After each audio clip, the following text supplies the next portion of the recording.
Okay, so just so you guys know, going forward, some of you guys have seen this stuff before. This isn't all original content. Some of it is, some of it isn't. I've learned from a lot of people coming into this. Obviously, Ty, my brother's, I watched him sell, and I talked to him as I first got started. Brian Rossler coming in, I've adapted a lot of things that he does. So a lot of this stuff, if you guys have seen it, I don't claim to have reinvented the wheel. Some of the things I've tweaked and changed, and there's reasons for it, and it might be original and new. But some of these things, we already have this information. I just want to be able to distribute it to all you guys. So that's the purpose of this. Hopefully no one feels like I'm getting on here saying this is 100% my content, but some of it is, some of it's not. Some of the theories behind it is, some of it's not. So anyways, so we've gone through the sales process. We have the sale now, and I want to talk about just the reason we have better sales and worse sales, kind of the philosophy behind it. So basically, this is just a way to solidify your sales. We're trying to have the highest percentage chance of this account that we just set up getting installed. So there's a couple ways to make it so that percentage goes up, and a couple things that if we don't do, it'll go down. So the first thing we want to do, and I mentioned this originally, is you want to sit in the house. Some people say, I sit on the porch. I would recommend sitting in the house because it's more of a feel if they've invited you in and you're a guest in their home, and it breaks a barrier more so than sitting on a porch does. It also usually extends the time of the sale. I want the sale to be a little bit longer because by longer, I mean not 10 minutes. Usually a sale for me takes between 30 and 45 minutes, depending on how many questions they have, but I want that time because it takes them time to get comfortable with me. It takes them time to feel comfortable enough to ask questions. It takes them time to learn this stuff.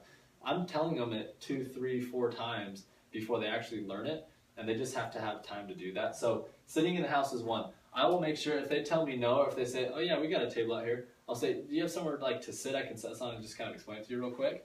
I'll give an extra push to get in the house because I would rather get in. It's not worth losing a sale over, but if you can, and even if it seems like it's a little bit more of a push than you would want, it's worth it in the long run. Touch, touch, touch. This I actually learned completely from Ty. I'm gonna do talking about the sales process. I'm gonna talk about this specifically, but it's a third visit. It's a touch in between the point of sale and the CAD. So, and I'll talk about that later, but that makes the sale more solid from what I've seen. Getting everything. So again, I mentioned this last training, but the reason that getting everything is going to increase your chances is because people will do what's easiest. So if it's easier for them to just not get usage when you text them and say, hey, did you grab that account and meter number? It's easier for them typically to say no because they don't want to get off their couch and get it than it is to get off their couch and go dig it up. So we have to make sure that it's easy. When I'm there at the point of sale, I can control all of that, and I would rather be in control of this than have them be in control. I know what I need. I know how to make it easy for them. I know that if it's going to be a difficult scenario, that I have a chance to make it easier. So for example, if they don't have their bill, if they don't know their password, I can calm them down, relax, and just say, that's fine. Actually, PG has this thing, I'll just call it real quick. As it's already dialing, because I've already pulled it up, this takes 2 seconds. I'll just give it to you really quick, and then I go through the prompts for them. I just made that a lot easier, and because I did something, I'm gonna get that information. If I just would have said, oh, it's okay, don't worry about it, I'll just get it later, that makes you feel good right then and there, but it's not gonna get you an account installed, and that's what we want here. That's all that matters, right? So you want to get the PPA and NEM signed. I've heard both sides to this. There's 2 different methods to doing this. I'm not going to tell you to do one or the other. You choose your way to do it. But sometimes people will set up an appointment and then they go and close it. Those people usually have a higher sale to install ratio because if the appointment sticks, then they've usually already done the research. They've gotten through everything. They're okay with you coming in. They've signed it. They've already had that gap of time. They're probably going to do it. I think you lose some sales that way, personally. I feel like if you get it signed up front, then it makes them commit a little bit more. it's easier to go through the process than to not. So if you don't get it signed and then you go back later, it's easier to tell you no than to go through this big long process. But if you get it signed right now, it's easier just to continue going through the process than to not, because it's already done, right? So it makes the CAD a lot easier. They don't have to sign anything at CAD. If they sign at CAD, there's a lot of buying pressure there, and it almost establishes this line that they have to step over and say, I am doing this, and no one likes to do it. Even if they really want to, it's just hard for them to say, I'm doing it. People are bad at making decisions. They don't like it. It makes them feel uncomfortable. So they'd rather just have someone else do it and be okay with it.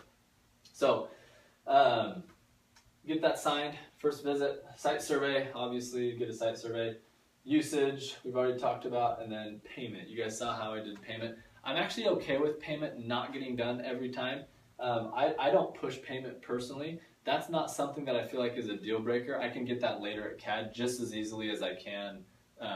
It doesn't change the sale at all. So if I don't get it now and I get it later, nothing changes from what I've experienced. So, and then the last thing is a text relationship. A text relationship puts you on a different level with the customer. It's more casual, less formal. A lot of people will send out emails of like a reference list or just kind of stuff that goes through some information about Vivint Solar. That's great. I'm totally okay with that. But don't let that replace your text relationship. If you have a text relationship, you can still do that. But if you send the email, make sure you're for sure setting up a text relationship too. It's easier to do things. What I mean by that is when you get the design back, instead of having to call and play the phone game for a day or two, which just extends your time, you can shoot them a text and say, hey, I'm in the neighborhood, I have some appointments, we actually got your design back, I'm going to swing it by 6:30, 7 o'clock, that work? It's easy for them just to say, yeah. It's harder to say, yes, I'll be home, however, I'm actually not interested, so don't bother. It's easier just to say, yeah, right? So again, we're just trying to do whatever is easiest for the customer. So that will solidify your sale. Make sure you do all 4 of these things. If you're doing all 4 of these things, there's a very slim chance that's going to get installed.